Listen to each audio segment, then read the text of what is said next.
Bienvenido y quiero felicitarte por apartar este espacio para profundizar en la palabra de Dios.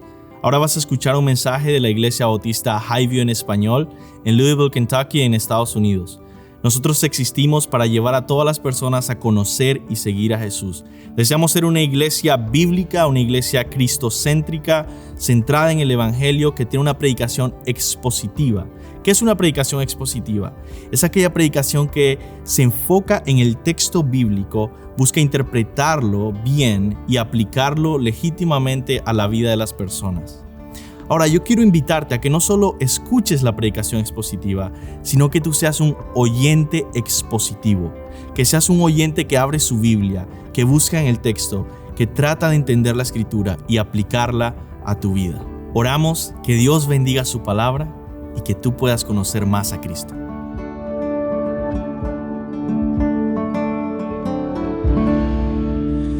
Amén. Pueden sentarse y abrir sus Biblias en Mateo capítulo 6. Mateo capítulo 6. Dice así la palabra de Dios: Cuídense de no practicar su justicia delante de los hombres, para ser vistos por ellos. De otra manera no tendrán recompensa de su Padre que está en los cielos. Por eso, cuando des limosna, no toques trompeta delante de ti, como hacen los hipócritas, en las sinagogas y en las calles, para ser alabados por los hombres.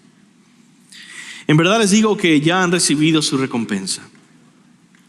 Pero tú, cuando des limosna, no sepa tu mano izquierda lo que hace tu derecha, para que tu limosna sea en secreto, y tu Padre que ve en lo secreto te recompensará. Vamos a orar. Señor, te necesitamos, Dios. Necesitamos de tu Espíritu Santo, de tu gracia para poder aprender tu palabra, entenderla con precisión, con verdad, con entendimiento. Especialmente para que tu palabra dé fruto en nuestras vidas, para poder ser alimentados espiritualmente. Señor, te necesitamos. Ayúdanos, Señor. Quita las distracciones de nuestra mente. Vence los ataques del enemigo. Y haz este tiempo un tiempo especial, Señor, contigo. De escucharte, de conocerte, de acercarnos a ti, Señor. En el nombre de Jesús. Amén. Pues el mensaje de hoy se titula ¿Amas al Padre o amas al mundo? Y realmente podría titularse de otra manera. Quizás se podría titular La vida secreta del cristiano. El día de hoy el Señor tiene un mensaje a tu vida acerca de tu vida secreta.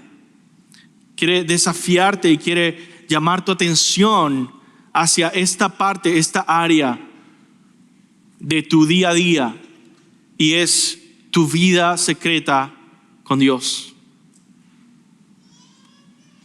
Para nadie es un secreto que yo amo la iglesia local. Dios ha puesto ese amor en mí y valoro muchísimo el compromiso de un cristiano con la iglesia local. Creo que en nuestros días es algo que se ha perdido en el cristianismo cultural.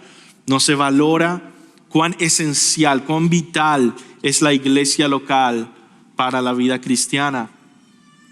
El descuidar congregarse es algo común cada vez más, el tomarlo como algo opcional y no como algo realmente que todos los cristianos deben hacer, el verlo como una preferencia personal y no como una orden del Señor, no solo porque Él así lo manda arbitrariamente, sino para nuestro bien.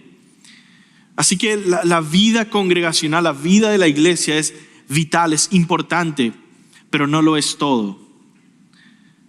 Hay un elemento, hay un área que es personal, que es privada, que es individual, que también debemos atender. Los seres humanos tendemos a extremos o nos volvemos individualistas y solamente tiene que ver con Dios y yo, y a mí no me importa la iglesia, no me importa nadie más. O vamos a otro extremo donde, bueno, sí, estoy en la iglesia y con eso me conformo. Ya no tengo que buscar a Dios personalmente, ya no tengo que encontrarme con Él en oración, ya no tengo que leer la palabra a solas, ya no tengo que tener una comunión con Él en secreto. Así que la palabra de Dios es aquella que nos confronta en cualquiera de los extremos y nos lleva a una vida completamente para Dios. En nuestro pasaje, precisamente vemos que Jesús llama la atención a este tema, a esta tentación que pueden tener los discípulos de empezar a obedecer y hacer sal y luz y decir, ok, no voy a ser cobarde, voy a estar ahí en el mundo y voy a vivir como cristiano, porque ojo que él había dicho lo contrario en los primeros versículos del capítulo 5, dice que nosotros seamos luz. La luz no se cubre, no se tapa. ¿Qué hace la luz? Dice, hace que sus buenas obras brillen delante de los hombres, para que ellos las vean y glorifiquen a su Padre que está en el cielo. Y sin embargo, ahora Él nos muestra una tentación que tenemos los seres humanos, y es a empezar a creer que estas buenas obras, que esta vida cambiada tiene cierto mérito en mí y que me hace cierto tipo de persona especial, y ahora yo quiero empezar a recibir este aplauso, esta atención de los que me rodean, de mis hermanos quizá, del mundo, de la familia, de mi trabajo, de las personas alrededor, para empezar a verme a mí, elevarme a mí. Y entonces empezamos a tomar el rol o el lugar que solo le corresponde a Dios. Así que vamos a meditar en esto, y la invitación el día de hoy es: enfócate en reavivar tu vida en secreto con Dios, donde nadie te ve, donde nadie te aplaude. Y ojo, Jesús es radical, ni siquiera tú mismo te aplaudes. Y donde solamente importa tu amor a tu Padre celestial. Vamos a ir por 3 puntos a través de este texto. Vamos a comenzar con el primer versículo. Jesús lo primero que hace es establecer el principio general para el pasaje completo, porque este versículo, primer versículo, va a gobernar el resto del capítulo. Jesús pone este principio establecido y luego da ilustraciones en el resto del capítulo de cómo uno debe evitar buscar llamar la atención y el aplauso del mundo, más bien buscar la vida secreta con el Señor. Dice así el versículo: cuídense de no practicar su justicia delante de los hombres para ser vistos por ellos. De otra manera no tendrán recompensa de su Padre que está en los cielos. Cuídense, dice Jesús. Esto es un imperativo presente continuo, es decir, continuamente cuídense. Deben estar constantemente atentos, vigilantes, pendientes de no caer en esta tentación. ¿Cuál es la tentación? Practicar su justicia delante de los hombres para ser visto. Y él pone algunos ejemplos en nuestro capítulo que vamos a ver por varias semanas. Hoy el ejemplo que nos pone es las limosnas. Vamos a ver qué es esto de las limosnas. Después pone otro ejemplo de la oración en público, en las calles, que los judíos practicaban. Y por último pone el ayuno. Estos 3 ejemplos son reconocidos por expertos como los 3 pilares de la práctica del judaísmo en esa época. De la práctica de relación con Dios, de piedad, por así decirlo, personal. estaba esta ofrenda, esta limosna que era pública, también esta oración en público y este ayuno. Él describe la vida religiosa judía y dice: cuídense de no hacer estas cosas en público para que sean vistos. Sin embargo, si vas a tu Biblia en Mateo 5:15, en el capítulo anterior, voy a repetir algo que acabo de decir, y es que miren la exhortación de Jesús. Dice Mateo 5:15: ni se enciende una lámpara y se pone bajo una vasija, sino sobre el candelero, y alumbra a todos los que están en la casa. 16: así brille la luz de ustedes delante de los hombres, para que vean sus buenas acciones y glorifiquen a su Padre que está en los cielos. La pregunta es entonces, parece que hay una contradicción que está pasando aquí. Es el mismo sermón de Jesús. Jesús no se está contradiciendo. Vamos a ver entonces cómo interpretamos esto. Y es que en el versículo que acabamos de leer, Mateo 5:15, Jesús está exhortando a los discípulos a no huir del mundo por causa de la oposición. Jesús acaba de decir: bienaventurados ustedes cuando sean perseguidos. ¿Verdad? La gente va a perseguirlos, va a oponerse a ustedes, va a querer matarlos. Sin embargo, no huyan del mundo, no se escondan, no vayan a huir a la selva, a la montaña, a hacer su propio monasterio y huir completamente, porque sería como tapar a una luz. Dejen que esa luz esté en medio del mundo perdido, en medio de la oscuridad, brillando ante los hombres. Y algunos de ellos sí se van a oponer a ustedes a la luz, pero otros hombres van a glorificar al Padre que está en los cielos. Jesús lo que está confrontando en este versículo de Mateo 5:15 es la cobardía, el pecado de la cobardía. En el versículo siguiente, versículo Mateo 6:1, cuídense de no practicar su justicia delante de los hombres para ser vistos por ellos. Jesús lo que está ahí criticando o exhortando es cuidado con el pecado de la vanagloria. En uno, cuídense del pecado de la cobardía, de huir. En el otro, cuídense del pecado de la vanagloria. Entonces vemos que no es tan sencillo. No es como que decimos, bueno, el cristiano debe hacer todo tan en secreto que nadie absolutamente lo vea. Tiene que ver mucho más con la intención del corazón. ¿Para qué se está haciendo esto? ¿Y qué fruto da? Dice en el versículo anterior, el Mateo 5:15, 16, que la gente glorifica al Padre que está en los cielos, no a ti. Es decir, el cristiano debe ser luz porque practica su obediencia a Cristo de tal manera que la gente se da cuenta, definitivamente es Jesucristo en tu vida y no tú. Es la gracia de Dios en ti y no tú. Tú no eres así.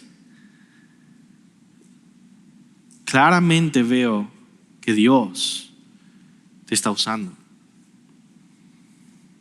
Y eso solamente pasa con cristianos que son pobres en espíritu, humildes, mansos, que lloran, misericordiosos, todas las bienaventuranzas, que no están buscando gloria para sí mismos, que no están buscando mostrarse ante todos como fuertes, porque son débiles, son pobres en espíritu, lloran, son mansos, son dependientes de Dios y Dios les usa. El punto de la enseñanza de Jesús entonces no es tanto que nadie te vea cuando obedeces a Dios. El punto no es que vivas escondido todo el tiempo. El punto es la motivación de tu corazón. Otra vez volvemos a esta misma frase que he repetido en todo el Sermón del Monte. El punto es quién eres. ¿Qué tipo de persona eres? Si tienes que esconderte siempre para obedecer este versículo, quiere decir que vas a tener que obedecerlo superficialmente. Porque realmente no eres alguien que vive para la gloria de Dios. Pero si eres como Jesús, eres como Pablo, eres un cristiano verdadero, un cristiano que camina en obediencia, eres un cristiano que está creciendo en la gracia, Jesús no estaba escondido. Jesús estaba en medio de la gente y sin embargo nos dio ejemplo mientras estuvo en esta tierra ministrando, predicando, enseñando, sanando. Nos dio ejemplo tras ejemplo tras ejemplo que leemos en las Escrituras, donde Él todo el tiempo decía: no le digas a nadie lo que estoy haciendo. Donde vinieron y decían, querían hacerlo rey, dice una parte de los evangelios. Y Jesús huyó y se fue a otro lugar. Donde constantemente Jesús nos ponía el ejemplo de cómo debíamos ser. De tal manera que Él dice: sean como yo, que soy manso y humilde de corazón. Había un hombre que se le acercó y realmente no era su discípulo, realmente no quería dar su vida por él, sino que estaba como intrigado, interesado en él, y dice: maestro bueno. Y Jesús, ¿qué le responde? ¿Por qué me llamas bueno? Si solo hay uno bueno. Jesús lo que está diciendo es: mira a Dios. Yo vengo a glorificar a Dios. Jesús es Dios. ¿Entendemos esto? Sin embargo, en su ministerio, en su primera venida, en su ministerio como Cordero entre nosotros, Él está dándonos ejemplo. Porque no por siempre se va a quedar sin recibir la gloria. Hemos leído el resto del Nuevo Testamento, ¿verdad? Cuando Él venga por segunda vez, dice que toda rodilla se doblará y toda lengua confesará que Jesucristo es el Señor, para la gloria de Dios. Pero como Él dijo muchas veces, no ha llegado aún mi tiempo. El plan es específico, concreto. Su primera venida fue en debilidad y humillación, naciendo en un pesebre, viviendo en pobreza, muriendo en la cruz, enseñando en humildad. El punto entonces es la motivación de tu corazón y quién eres en tu identidad. De tal manera que no importa si estás a solas o estás en público, ese no es el punto. El punto es que brota en ti este deseo de dar la gloria a Dios. ¿Por qué oras? ¿Por qué ayunas? ¿Por qué evangelizas? ¿Verdad? ¿Por qué estás leyendo o no estás leyendo un libro? ¿Por qué estás leyendo la Biblia? ¿Porque amas a tu Padre Celestial? ¿O porque buscas demostrarle algo a alguien? Eso es lo que quiere ponernos a reflexionar este principio general. Hay 3 enseñanzas que debemos aprender en este versículo. Quiero dejarte con 3 enseñanzas antes de pasar a los siguientes versículos. Primero, cuídense del amor al aplauso del mundo. Eso es importante. No vivas para la alabanza de los hombres, sino para la aprobación de tu Padre Celestial. El que desea alabanza y aprobación de este mundo pertenece a este mundo y su corazón está en este mundo, lo cual la Biblia le llama esta generación perversa y caída. Pero el que desea la recompensa del Padre ha muerto a este mundo. Su corazón anhela satisfacer a su Padre Celestial. Dice 1 Juan 2, 15 al 17: no amen al mundo ni las cosas que están en el mundo. Si alguien ama al mundo, el amor del Padre no está en él. Porque todo lo que hay en el mundo, la pasión de la carne, la pasión de los ojos, la arrogancia de la vida, no proviene del Padre, sino del mundo. El mundo pasa, también sus posesiones, sus pasiones. Pero el que hace la voluntad de Dios permanece para siempre. Segundo, reconoce que la gloria y alabanza solo pertenece a Dios. Nosotros fuimos creados para dar gloria a Dios, no para recibir gloria y alabanza para nuestro ego.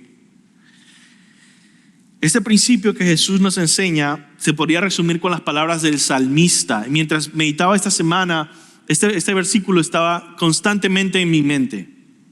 Salmo 115. No a nosotros, Señor, no a nosotros, sino a tu nombre da gloria. Teológicamente, esto debe ser así. Dios debe, por justicia, ser el centro de atención de todas las cosas. ¿Qué es la justicia? Dar lo que es merecido. ¿Quién en todo el universo, de todos los seres que existen, merece ser la atención de todo? ¿Quién tiene el valor? ¿Quién tiene valor en el sentido de valía, ser un tesoro precioso? ¿Quién tiene la superioridad, supremacía, perfección, que merezca ser la atención de todas las cosas? Solo uno, Dios. Por lo tanto, es justo que todas las cosas que existen tengan un enfoque, y es en glorificar a Dios. Eso es lo que, por ejemplo, un teólogo llamado Jonathan Edwards escribió en uno de los mejores libros de teología que he leído en mi vida, que se llama El fin por el cual Dios creó el mundo. La respuesta es su gloria, lo que creó todo para su gloria. Jonathan Edwards escribe esto: aunque es cierto que la gloria y la felicidad de Dios son infinitas y no se les puede añadir nada, y son perfectamente independientes de las criaturas, con todo, no se sigue de aquí, ni es cierto que Dios no tenga deleite, complacencia o felicidad reales y auténticas en ninguno de sus actos o comunicaciones relacionadas a las criaturas, porque Dios se deleita en sí mismo y en la gloria que le dan sus criaturas. Es peligroso robar esta gloria que solamente le pertenece a Dios y que nuestro versículo Jesucristo nos advierte. De hecho, recordamos la historia de el rey Nabucodonosor. ¿Recuerdan? Dice Daniel 4, todo esto sucedió al rey Nabucodonosor, dice. 12 meses después, paseándose por la azotea del palacio real de Babilonia, el rey reflexionó y dijo: ¿no es esta la gran Babilonia que yo he edificado como residencia real con la fuerza de mi poder y para la gloria de mi majestad? Aún estaba la palabra en la boca del rey cuando una voz vino del cielo: Rey Nabucodonosor, a ti se te declara, el reino te ha sido quitado y serás echado de entre los hombres, y tu morada estará con las bestias del campo. Te darán hierba para comer como el ganado.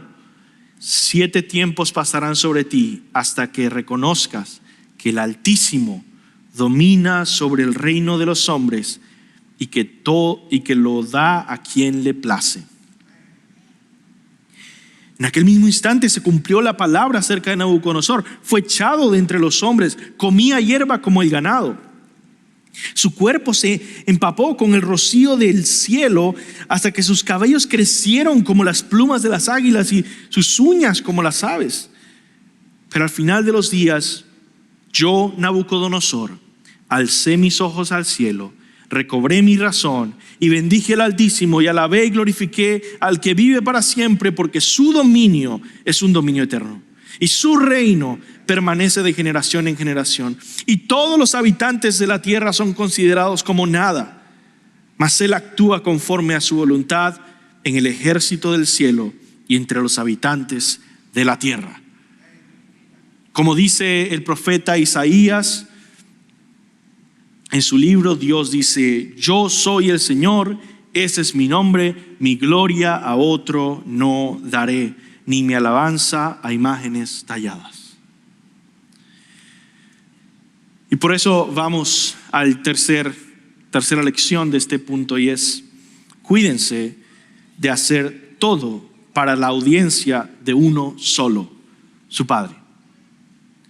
Y eso es muy importante, porque nosotros entendemos que nosotros nos acercamos a Dios de una manera diferente que el mundo se acerca a Dios.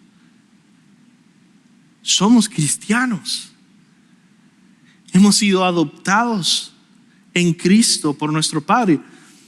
Y por lo tanto, venimos y damos gloria a Dios, no solo porque Él lo merece, como Nabucodonosor, no solo porque reconocemos Él merece toda la gloria, no solo porque reconocemos Él tiene el dominio y el poder, sino porque decimos: Él es nuestro Padre y queremos honrarle y glorificarle.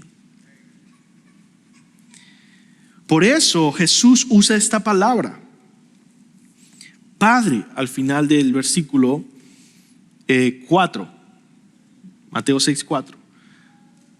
Para que tu limosna sea en secreto, y tu Padre que ve en lo secreto te recompensará. Todo lo que hagas, hazlo para la gloria de Dios. Como dice 1 Corintios, ya sea que coman, que beban, que hagan cualquier cosa, háganlo todo para la gloria de Dios. Entonces, ahora somos hijos de Dios y no debemos estar mendigando como el mundo la atención y los aplausos de otros. Tenemos la atención y aprobación y afirmación de Dios,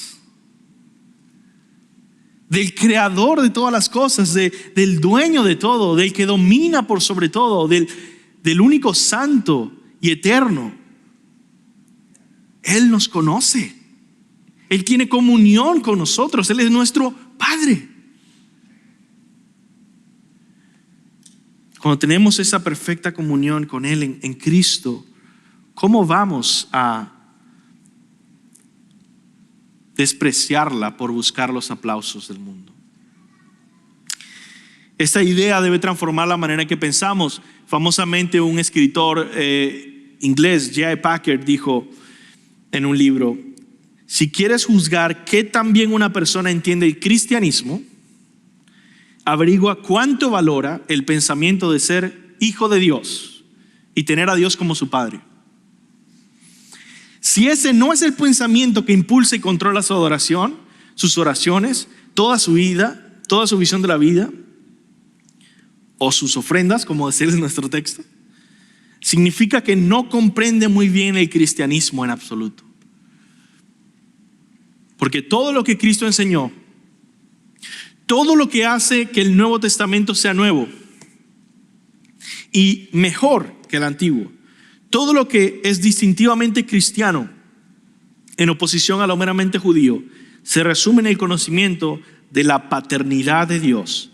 Padre es el nombre cristiano para Dios. Así que en los versículos que siguen, Jesús se enfocará en ejemplos de este principio que hemos aprendido hoy. Como les dije, la limosna, después la oración y por último el ayuno. Vamos a ver la limosna, vamos al punto número 2. Jesús comienza criticando, como lo ha hecho varias veces ya, el error de los judíos y los fariseos en este tema. El error era que ellos daban limosna o ofrendaban por amor al aplauso del mundo, por amor a su propio ego y no por amor al Padre celestial. Leemos esto. Dice versículo 2, Mateo 6:2. Por eso, cuando des limosna, no toques trompeta delante de ti como hacen los hipócritas en las sinagogas y en las calles, para ser alabado por los hombres. En verdad les digo que ya han recibido su recompensa. Esta palabra limosna es muy rara, ¿no? Yo siempre la escuché creciendo como la palabra que se usaba en la iglesia católica para el tiempo de las ofrendas, eran las limosnas. La verdad, la palabra que se traduce aquí como limosna está en griego. Vamos al griego, el Nuevo Testamento se escribió en griego antiguo. Cuando vamos al griego, en el Nuevo Testamento griego, vemos que esta palabra está conectada con la palabra misericordia. Y literalmente significa ayuda, caridad, ayuda al pobre, caridad, contribuciones compasivas.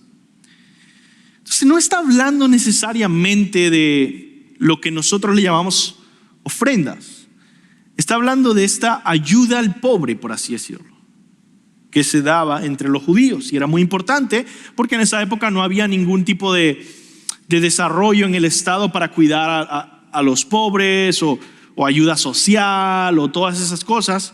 Era, la verdad, una forma de ayudarse unos a otros en la sociedad. Era la única manera. Entonces, vemos que en esa época era muy visible demostrar esta piedad, especialmente en ciertas fechas donde se colectaban estas cosas para los pobres, y entonces venían y las entregaban. Y en nuestros días, hermanos, lamentablemente no es diferente. Hoy en día, con tantos, ¿verdad?, streamers, youtubers, personas que hacen videos, ¿cuántas personas no hemos visto que hacen videos ayudando al pobre o ayudando al necesitado, ayudando a un enfermo, ayudando a un vagabundo? ¿Para qué? Para ser vistos y obtener muchos seguidores y aplausos y dinero también, por cierto. Mucho dinero a través de esos videos. Y vemos que el corazón humano nunca cambia, sino que se transforma o se expresa de maneras distintas en diferentes épocas. Pero sigue habiendo este deseo de buscar el aplauso y la aprobación de los demás. Por eso tienen que tocar trompetas en las sinagogas y en las calles. Esto no era literal que había una trompeta, pero, ¿verdad?, hacer un escándalo porque, voy a dar esto.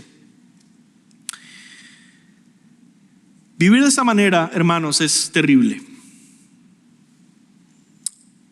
Yo recuerdo, de hecho, estar en un día en una dinámica así. Fue muy raro. Yo trabajé en un restaurante y hubo un día que la manager dijo, hoy voy a hacer a veces hacían como premios o cosas entre todos los meseros. Yo era mesero.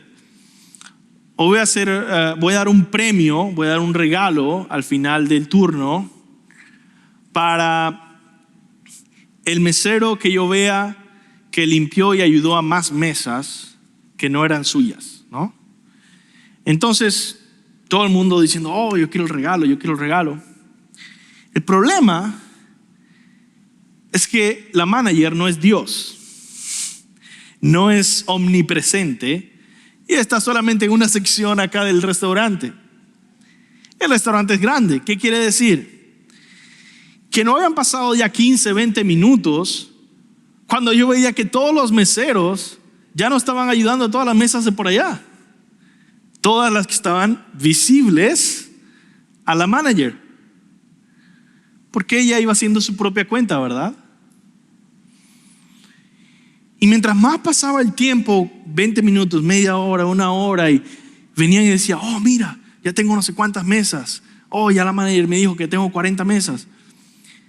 Yo me ponía a pensar, yo estaba por allá en la esquina y yo me ponía a pensar, tengo que tomar una decisión.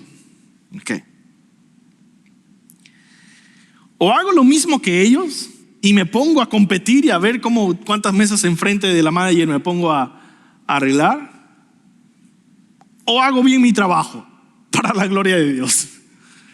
Tenía que tomar una decisión. Y yo dije, sinceramente,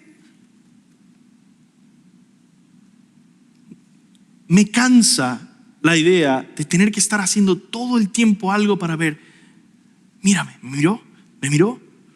Porque incluso los que estaban al frente a veces ella no los veía. Y yo, ¿qué tipo de vida tan terrible? ¿Sabes qué? Yo prefiero estar tranquilo el día de hoy y ese es mi premio.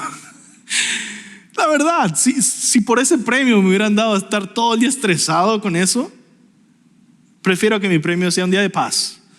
Y estoy haciendo mi trabajo y tratando de hacerlo mejor para la gloria de Dios. El punto es, la experiencia de vivir para el aplauso de los hombres es una experiencia terrible, miserable. No la busques, no la anheles. Dios te ve. Pero nadie ha visto lo que hice. Dice, no importa, Dios te ve. Por eso Pablo describe a los cristianos como aquellos que, Romanos 2:7 dice, perseverando en hacer el bien, buscan gloria, honor e inmortalidad y vida eterna, a lo que sobrepasa este mundo. Porque esto no es, hermanos, esto no es un secreto para nadie, pero ¿cuántos músicos, cuántos artistas se deprimen y sienten un gran vacío después de un concierto en el que miles y cientos de miles de personas lo alababan? Y termina ese concierto, y yo lo he escuchado porque hacen sus documentales, sus películas, y yo los he escuchado, ¿verdad? Salir de ese concierto, ir al cuarto, estar con su equipo, su gente, y están ahí, pero con una cara tan deprimida. Dice, porque muy en el fondo sienten cuán insignificante y absurdo es vivir para el aplauso, para ese tipo de recompensa vana y pasajera, porque ya se fue. Solo duró un instante. ¿Y de qué valió todo esto? ¿De esto se trata mi vida? Sí, hace un minuto me estaban aplaudiendo 200,000 personas, pero ahora, después de ese minuto, todo eso se olvidó, es vano, y ahora no tengo nada. Esa fue toda mi recompensa. Esa es la frase que usa Jesús. Ya obtuviste toda tu recompensa y nada más. Y por eso en Eclesiastés 3:11 dice, Dios ha puesto eternidad en el corazón de los hombres. No pueden satisfacerse con este tipo de recompensa. La recompensa que recibe el que busca la aprobación y aplauso de los hombres es una recompensa vana, y esa palabra vana tiene que ver con el viento. Una recompensa vana es como un viento. Se va, dura un segundo, se esfuma, fugaz, se olvida, no vale nada, se opone a Dios. A estos Jesús les llama hipócritas, dice nuestro texto. Por eso, cuando den limosna, no toques trompeta delante de ti como hacen los hipócritas en las sinagogas, en las calles, para ser alabados por los hombres. En verdad les digo que ya han recibido su recompensa. ¿Saben por qué? Porque la palabra hipócrita literalmente significa actor. Es decir, alguien que pretende ante un público ser alguien para recibir aplausos de este público. Y ya recibió toda su recompensa. Ese fue el error de los fariseos. Ellos vivían para este aplauso vano. Eran actores que buscaban ser reconocidos, ¿verdad? Por su piedad, por su santidad. Ahora, debemos aprender qué es lo que Jesús, eso es lo que Jesús critica. Ahora, ¿qué es lo que Jesús nos está llamando a hacer como cristianos? Vamos a terminar con este último punto, tercer punto. El camino cristiano no es buscar el aplauso del mundo, no es ir por esa recompensa vana. ¿Cuál es el camino cristiano? Es el amor al Padre. Versículos 3 y 4 termina nuestro texto, dice, pero tú, cuando des limosna, cuando ayudas al pobre, cuando des caridad, que no sepa tu mano izquierda lo que hace tu derecha, para que tu limosna sea en secreto, y tu Padre que ve en lo secreto te recompensará. ¿Qué quiere decir esta frase de tu mano izquierda no sepa lo que hace tu derecha? Esto es una hipérbole, es decir, una imagen exagerada, una forma de habla que es importante para dar una lección. ¿Cuál es la lección? Jesús busca enseñar esto. Que nosotros debemos obedecer a Dios de tal manera que si fuera posible que tu propia mano izquierda no se enterara de lo que hace tu mano derecha, procura que así sea. Es decir, Él está diciendo, si eso fuera posible, que ni siquiera otro miembro de tu cuerpo se entere del bien que estás haciendo. Y esto tiene una enseñanza profunda. ¿Por qué? Porque ya nos está hablando incluso de nuestra propia experiencia o nuestra propia evaluación de nosotros mismos. Ni siquiera nosotros mismos debemos estar celebrando nuestras propias obras de justicia. Como dice la frase, no debemos darnos golpes de pecho celebrando nuestros logros, ¿verdad? Yo hice esto, yo hice esto. No debemos estar haciendo listas de todas las cosas que he logrado. Mira todas las cosas que he hecho. Deja que Dios haga esa lista. Deja que Dios recuerde eso. No tú. Mucho menos debemos hacer las cosas para que otros vean, para que otros celebren, ni siquiera nosotros mismos. Eso no quiere decir, por cierto, que no nos podemos gozar en las bondades de Dios, en las victorias de Dios. Y humildemente celebrar y decir, Señor, gracias porque pasó esto, gracias porque me dices esto. Eso es diferente. Cuando ya empezamos a decir, bueno, sí, pero ahora tengo que mantener esto visible constantemente ante mí. Mira, sí, hace 10 años yo hice esto, mira, y aquí está, y esto también lo hice. Eso está mal. Eso está mal. No, déjalo para Dios. Lo más importante que aprendemos en este pasaje es el énfasis que Jesús pone en Dios como nuestro Padre. Que cambiemos la perspectiva en la que vemos esto y decimos, todo lo que hacemos lo estamos dando como una ofrenda a nuestro Padre. Cuando venimos aquí a la iglesia y ofrendamos en la iglesia y damos nuestros diezmos, nuestras ofrendas, las contribuciones que damos, lo hacemos para nuestro Padre. Él me ve, Él sabe cuánto doy. La gente no va a saber si Él sabe. Él me ha cuidado, Él ha sido tan bueno. Cuando oramos, cuando leemos la Biblia, cuando decimos voy a leer este libro, voy a hacer esto, voy a evangelizar, Él sabe, Dios lo ve.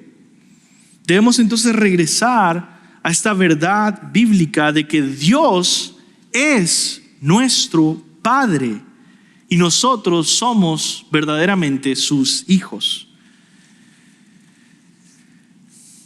Y Él no solo va a ser un padre que se deleita en sus hijos, sino que incluso dice, el último versículo, te recompensará. Dice, para que tu limosna sea en secreto y tu Padre que ve en lo secreto, te recompensará. Es suficiente, por cierto, con decir, lo hicimos y le deleita a Dios. Eso es suficiente recompensa. Pero además, Dios dice que va a recompensarte. Y cuando tú dices, pero ayudé a esta persona, ayudé a este hermano, y pues nadie lo tomó en cuenta, Dios lo tomó en cuenta. Obedecí aquí, dije la verdad acá, Dios lo tomó en cuenta. Pero si buscas alardear de ello, dice, no tendrás recompensa.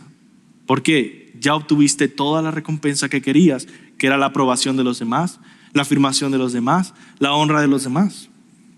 En conclusión, quiero enfatizar el desafío que nos deja este pasaje, que nos vayamos con este desafío claro. Debemos enfocarnos en amar a Dios en el secreto. Cuando Jesús dice que tu limosna debe ser en secreto, no es para que te escondas, es para hacerlo a una audiencia de uno solo, Dios. Lo estoy haciendo para Dios. Él está en lo secreto, Él lo ve en lo secreto. Porque lo que tú eres en el secreto, eso es lo que eres. Lo que tú eres en lo secreto, eso es lo que eres de verdad. Y por lo tanto, muchos de ustedes, hermanos, muchos de ustedes saben lo que es ser generoso en lo secreto. ¿Cuántos de ustedes, muchos, han ayudado sin estar anunciando al mundo? Han sido generosos, han contribuido. Lo he dicho por años, ya se me pasó la cuenta de cuántos automóviles han regalado aquí entre los hermanos. ¿Cuántas formas y maneras de bendecirse y apoyarse han sucedido sin llamar la atención, sin anunciarlo al mundo? Aunque muchas veces hay personas que quieren decir, hey, anuncia más y vamos a tal hermano dio eso. No. Es que Dios lo sabe y tú tienes una recompensa. Muchos de ustedes han visitado a hermanos enfermos y Dios lo sabe. Ustedes han dado de su tiempo, muchos de ustedes han dado de sus recursos, muchos de ustedes han dado de sus conocimientos. No estoy hablando solo de conocimientos bíblicos, estoy hablando de conocimientos de aspectos manuales, mecánicos, de pintura, de lo que sea. Han dado de su amor sin hacer alarde de ello. A ustedes, hermanos, les digo, les anuncio, les proclamo con gozo, su recompensa es grande y les aguarda en el cielo y en esta vida presente. Porque han hecho estas cosas para glorificar a su Padre que está en lo secreto. Y te has contenido de estar anunciándolo a otros. Gloria a Dios. Pero algunos de ustedes deben recordar y ser confrontados en saber lo que eres en secreto, eso eres. Algunos de ustedes en secreto murmuran contra la iglesia, contra los líderes, siembran dudas, descontentos, riñas, peleas, pecan descaradamente y sin arrepentimiento. Y las obras de justicia que hacen en público las hacen por estar rodeados de personas que los observan, pero no para el Padre. Si no fuera porque están rodeados por personas que los ven, no lo harían. No leerían su Biblia jamás. Si no fuera porque alguien te está viendo. No orarías. No volverías a hablar con Dios. Si no fuera porque te dirigimos y decir, tienes que orar ahora. No te arrepentirías. Si no fuera porque tenemos un tiempo de oración aquí y te decimos, tienes que arrepentirte.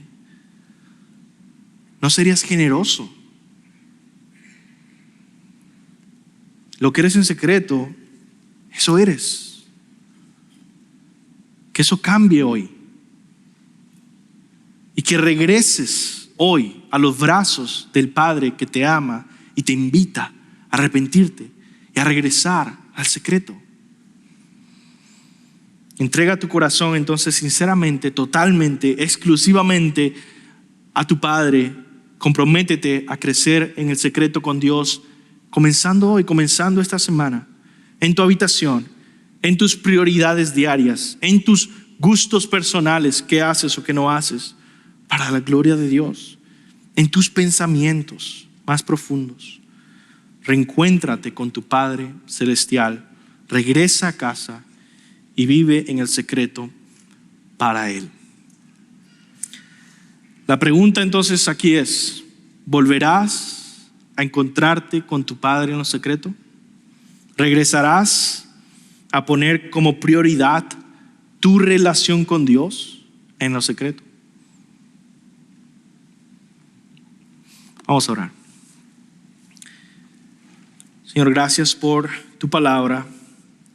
Gracias por enseñarnos, por animarnos y también por desafiarnos a hacer de esto una prioridad en nuestras vidas. Perdónanos porque hemos quebrantado el mandamiento más importante. Amarás a Dios con toda tu alma, todas tus fuerzas, toda tu mente. Ayúdanos, Señor, a arrepentirnos y a regresar a una comunión contigo tan constante, tan ferviente, tan intensa, tan esforzada y sufrida y disciplinada, en el que vamos constantemente a ti, buscándote, anhelándote, deseándote, Señor, en lo secreto. Y que nuestra iglesia crezca en lo secreto, en esa santidad, en esa bondad, en ese amor que proviene de estar contigo en lo secreto. En el nombre de Jesús. Amén.